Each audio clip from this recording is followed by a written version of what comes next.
आरो गामि आंनि मुङा अनामिका ब्रह्म आंनि गामिया गिलागुरि आङो गुरुदेब कालिचरण एकाडेमियाव फरायदोंमोन आंनि बिफानि मुङा खोरोमदाव ब्रह्म आरो आइनि मुङा पुनिता ब्रह्म नोंथाङा बेसेबां पार्सेन्टआव मेट्रिक आनजादाव उथ्रिसारनो हादों? आङो 61% उथ्रिसारनो हादों। नोंथांनि फिउचार प्लेनआ मा? आंनि फिउचार प्लेनआ जाबाय सासे मोजां फोरोंगिरि जानो सानदों। मोननो हादों? आङो बड' आरो जिअ'ग्राफि साबजेक्टआव लिटार मोननो हादों। 3 घन्टा 4 घन्टा फरायनाय जायोमोन। नोंथांनि फरायनायाव सोर सोर नोंखौ हेफाजाब होयोमोन?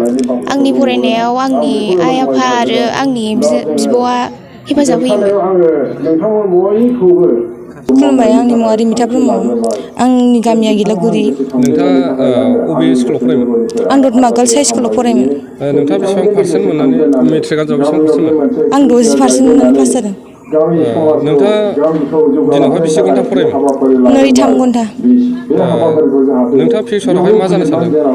आं सासे मोजां मानसि जानानै हारिखौ सिबिलांनो गोसो जादों। आं एग्रिकालचार एन्ड हर्टिकालचाराव लेटार मोननो हादों। मोनसेल' मोनदों ना लेटार? औ।